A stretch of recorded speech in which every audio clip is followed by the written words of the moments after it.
Hi everyone, this is Samit from TalksonGround. Welcome to this Sunday afternoon from New Delhi. We are live on YouTube, and I'm very happy to come to you on this weekend. Hope you're having a great weekend. Some people in the US, especially Los Angeles, are not having a great weekend, while Trump is having a mixed time, and that's what we're going to discuss today. So, these are the two topics. So, we're going to talk about the Los Angeles fires and the Trump verdict. So, before we go forward, I must say that, a lot of people have talked about this being a very difficult year, this being a pivotal year from many perspectives, geopolitically and so on, weather wise. And you can see that it has started with something very negative in terms of what has happened in LA. A lot of people have lost lives and so on. More people have lost their livelihood or their homes. So I have a small compilation of some open source analysis and details about these two events. So I'll go directly there and talk you through these things so that we can talk with some information on hand. So, the current scope of the fires is really it's an area of about 38,000 acres in the Hollywood Hills and the surrounding neighborhoods, and over 12,000 homes have been damaged or destroyed. That's a large number, and thousands of residents have been evacuated. We've seen a lot of people in the Hollywood industry who've lost their homes and so on. Some crazies are very happy seeing these very rich people having their homes damaged, but the fact is that these rich people have a lot of money stored here and there, so they will be able to come back from this. But how will anyone else come back from this? So it's a question they ought to ask when they do this. What has caused the fires? The cause is still under investigation. Some people are carrying out some conspiracy theories, but the initial reports are suggesting the fires may have been sparked by a possible cause like a power line, a tripping, or a campfire. However, these fires are not unique this year. Dry weather conditions and high winds definitely helped it spread it across. The firefighting is currently, I didn't get a clear percentage, so I've kept it there, but it's still not under full control. Let's put it that way. And a lot of other countries are also using their own aircraft to kind of help stop the spread of fire. And basically, I think Austria and Australia are helping. There is an investigating lead in Bureau of Alcohol, Tobacco, Firearms, and Explosives. They are looking into the causes of the fires and their possible connections. There is a UCLA has moved their classes to remote locations for undergraduates and graduates. They are advising people to work remotely. So there is an extensive um, disruption of life in Los Angeles, and this is not something which is just happened in one small area. There are at least 11 fatalities in Palisades and Eaton fires. Hope I'm pronouncing that right. And there are significant water infrastructure damage. So that has happened, and there is 11% of the fires in Palisades has been contained, and Eaton is about 15% contained. So that's not a big number.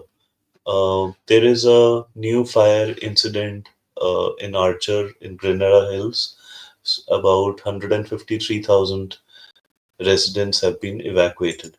So I just collected this information. So as you can see, this has caused widespread damage.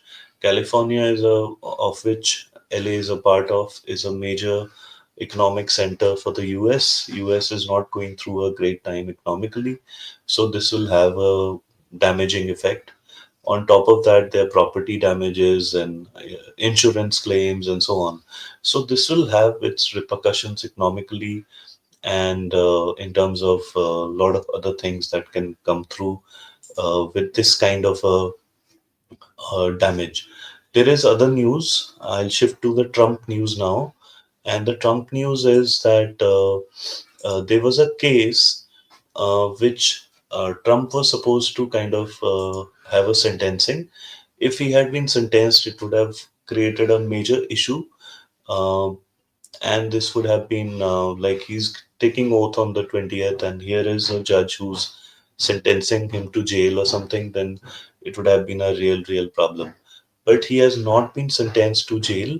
The charges against him were financial fraud, obstruction of justice, and so on. There is no jail time in this verdict. They have kept in mind his age, health. There is no other crimes that he has committed, and so on. Uh, and there has been a mixed reaction in terms of this verdict. So I think the Trump um, conviction is going to have long-term implications legally, because if he's convicted again on some crime, it means he might not be able to avoid jail. And remember, he went even up to the Supreme Court. So just I think 10 days back or something, there was this incident in New York, I think, when some truck outside his hotel, a Trump hotel, was exploded. So there have been attempts to kind of stop him. Trump on his side, he has not helped matters by escalating things with Canada. He's escalated things with Greenland. So in Denmark, Greenland has always been an issue. If you watch Netflix, I forget the name of the series. There is a specific series where this is a key issue, a diplomatic issue between the US and Denmark. And Denmark politicians run, the nationalists run on this issue, that they will not let go of anything that happens in Greenland, and they will not give it away. Obviously, no country will want to give it away, even if it is not inhabited by a lot of people. It's a wasteland in many ways, but it has a lot of natural resources. I think it has a lot of oil and gas. Obviously, it's also sitting right next to. It gives you access towards the Arctic Ocean, and Arctic Ocean is where a lot of Russian vessels are going to extract oil and gas, and that will become the next, like the great game area where a lot of geopolitics will shift to. So this is just a, so this Greenland is going to be like a beachhead for the US to kind of look at the Arctic area and control things that are happening there. So it's not as frivolous as it sounds. There is a thought process behind this, and there is a reason why Donald Trump is talking about this. He's also talked about Canada being the 51st state and so on. And the Canadian newspapers are saying, no, no, we have a huge amount of exports to the US, and we can contribute a lot to the US and so on. But I really think Justin Trudeau, who I covered, who has recently resigned, he has not helped matters for Canada by his diplomacy in the last 10 years. And the relationship with the US and Canada is not at its best. It's not like they're at war, they will never be at war. But there is a problem of this illegal immigration. The borders are porous. There's a lot of drugs and weapons and so on that moves across the borders, and it's a concern for both the US and Canada. But it seems that the movement is more from Canada towards the US. So this is an issue that Trump has picked up even before he's sworn in. Interestingly, that Greenland issue is in a way hinting towards what Russia would want to do in the Arctic Ocean. And interestingly, Putin has rejected what Donald Trump kind of suggested as a solution for the Ukraine conflict. So these are kind of interconnected things. They're not.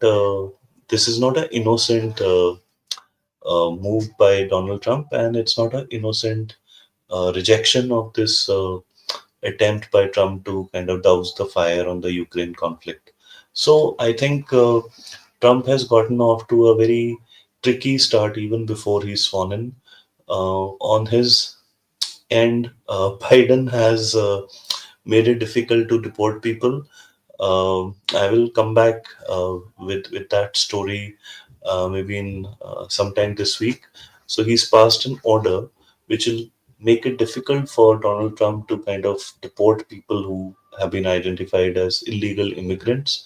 Immigration was one of the key reasons Trump won. There were 10 other reasons, but this was an important one. So, a lot of things are happening in North America right now, and we will keep our eyes focused on North America until Trump is sworn in, and that's still 8 days to go. So, let's see how that goes, and um, let's see what all comes up in the next 7 8 days. And there are other stories that are happening. I will come back to you in a couple of days on the 14th or the 15th. I will announce the date.